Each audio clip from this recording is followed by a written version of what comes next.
Bayangkan peta Nusantara di masa lampau, sebelum bernama Indonesia. Pulau-pulau dan lautan luas jadi panggung kerajaan-kerajaan besar. Sriwijaya di timur menguasai lautan dan jalur rempah. Di Jawa, Sanjaya dan Shailendra membangun Borobudur dan Prambanan. Di barat Jawa, berdiri Tarumanagara, dipimpin Purnawarman yang visioner. Ia membangun irigasi dan meninggalkan prasasti-prasasti. Namun kejayaan Tarumanagara memudar, pecah jadi dua kerajaan, Sunda di barat, Galuh di timur. Dua saudara ini sering bersaing, mewarisi tradisi dan wilayah Tarumanagara. Persaingan berlangsung berabad-abad, kadang damai, kadang penuh konflik. Perkawinan politik meredakan ketegangan, tapi api persaingan tetap menyala. Panggung Nusantara kala itu dinamis, tak ada kekuatan abadi. Kerajaan-kerajaan saling berdagang, berperang dan berinteraksi. Di tengah situasi ini, muncul gagasan besar di Pasundan, menyatukan kekuatan yang terpecah. Sebuah ide untuk membangun kerajaan yang lebih besar dan kuat. Kerajaan yang mampu menjaga kehormatan leluhur dari ancaman luar. Inilah latar yang melahirkan Kerajaan Pajajaran. Dari perpecahan, tumbuh harapan baru. Pajajaran lahir dari keinginan untuk bersatu. Sejarahnya dimulai dari panggung para raja yang silih berganti. Kini, kita menelusuri jejak kerajaan yang pernah jadi simbol kekuatan di tanah Sunda. Pajajaran bukan sekadar nama, tapi warisan sejarah yang membentuk identitas. Mari kita telusuri kisahnya, dari awal hingga akhir kejayaannya. Inilah kisah Pajajaran, kerajaan yang lahir dari panggung para raja. Pajajaran berakar dari Tarumanagara, kerajaan Hindu tertua di Nusantara. Purnawarman, rajanya dikenal bijaksana dan membangun infrastruktur untuk rakyat. Setelah wafat, Tarumanagara melemah dan terpecah jadi Sunda dan Galuh, dipisahkan Sungai Citarum. Dua kerajaan ini mewarisi budaya dan kepercayaan yang sama, tapi sering bersaing. Persaingan kadang berubah jadi peperangan. Masing-masing ingin jadi yang utama di Pasundan. Peristiwa paling tragis, Perang Bubat, saat niat pernikahan politik berubah jadi pertumpahan darah. Dyah Pitaloka dan rombongan Sunda tewas, meninggalkan luka mendalam.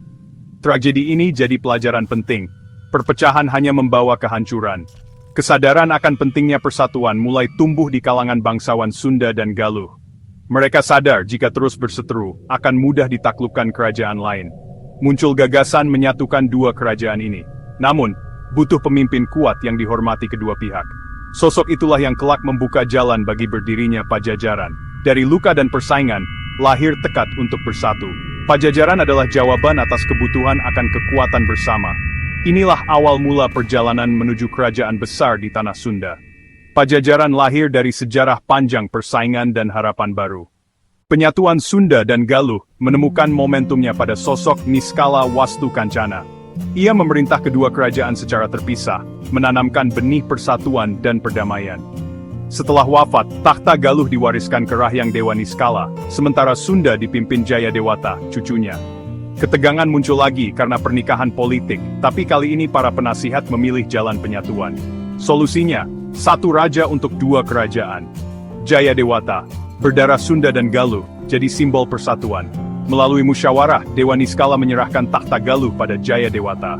Tahun Simduplat Belamar II, Jayadewata dinobatkan sebagai raja, menyatukan Sunda dan Galuh. Kerajaan baru ini dinamai Pajajaran. Penobatan Jayadewata adalah pernyataan berakhirnya era perpecahan.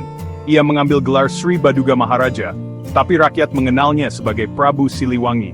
Inilah awal era keemasan Pajajaran. Persatuan jadi fondasi kekuatan baru di tanah Pasundan. Pajajaran lahir dari kompromi, musyawarah, dan tekad untuk bersatu. Sejarahnya dimulai dari titik balik penting ini. Prabu Siliwangi jadi simbol harapan dan persatuan. Pajajaran siap menapaki babak baru dalam sejarah Nusantara. Dari dua kerajaan lahir satu kekuatan besar. Inilah awal kejayaan Pajajaran. Prabu Siliwangi, nama yang melegenda di tanah Sunda. Ia bukan sekadar tokoh sejarah, tapi juga mitos dan inspirasi. Sebagai Sri Baduga Maharaja, ia pendiri dan raja terbesar Pajajaran. Nama Siliwangi berarti pengganti yang membawa harum. Ia menyatukan dua kerajaan, memperkuat militer, dan membangun pertahanan ibu kota Pakuan. Kewibawaannya membuat kerajaan tetangga segan. Di bawah kepemimpinannya, Pajajaran tumbuh jadi kekuatan disegani. Prabu Siliwangi juga membangun infrastruktur jalan, telaga, dan hutan larangan. Kebijakannya berorientasi pada kesejahteraan rakyat dan kelestarian alam. Ia dicintai rakyat, dan kisahnya dibumbui legenda kesaktian. Siliwangi digambarkan bisa berubah jadi harimau putih, punya pasukan gaib. Legenda ini jadi cara rakyat menggambarkan kehebatan rajanya. Di mata mereka, Siliwangi adalah pemimpin agung, titisan dewa. Kisahnya terus hidup, melampaui batas sejarah. Prabu Siliwangi jadi simbol kepemimpinan ideal. Ia abadi dalam ingatan masyarakat Sunda. Pajajaran mencapai puncak kejayaan di bawah kepemimpinannya. Inilah sosok legendaris Prabu Siliwangi. Masa Prabu Siliwangi adalah puncak keemasan Pajajaran. Selama 39 tahun memimpin, ia membawa kemakmuran dan ketentraman. Naskah Carita Parahyangan menggambarkan rakyat hidup damai, tak ada kelaparan, tak ada musuh berani menyerang. Kunci kejayaan, kekuatan ekonomi dan pelabuhan penting seperti Sunda Kelapa, Banten, dan Cirebon. Pajajaran jadi pusat perdagangan internasional, terutama lada berkualitas tinggi. Sumber daya alam dikelola baik, jadi sumber kemakmuran. Infrastruktur dibangun, ibu kota Pakuan megah, jaringan jalan menghubungkan pedalaman dan pesisir. Sistem pertahanan diperkuat, parit besar mengelilingi kota. Militer Pajajaran terlatih dan disiplin, menjaga keamanan dan stabilitas. Kekuatan militer bukan untuk ekspansi, tapi pertahanan. Prabu Siliwangi belajar dari masa lalu, kemakmuran harus dijaga kekuatan. Pajajaran hidup damai di bawah Panji Siliwangi.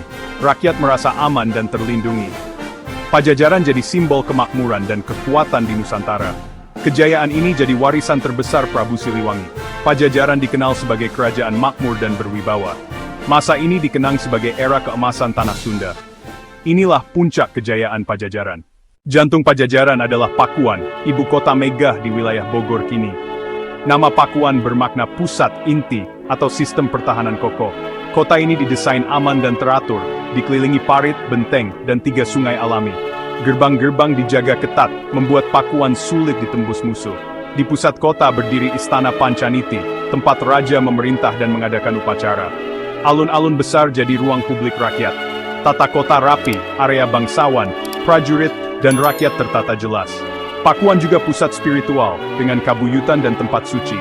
Masyarakat memegang ajaran Sunda Wiwitan, menghormati alam dan leluhur. Ritual keagamaan dijalankan khidmat di kota ini.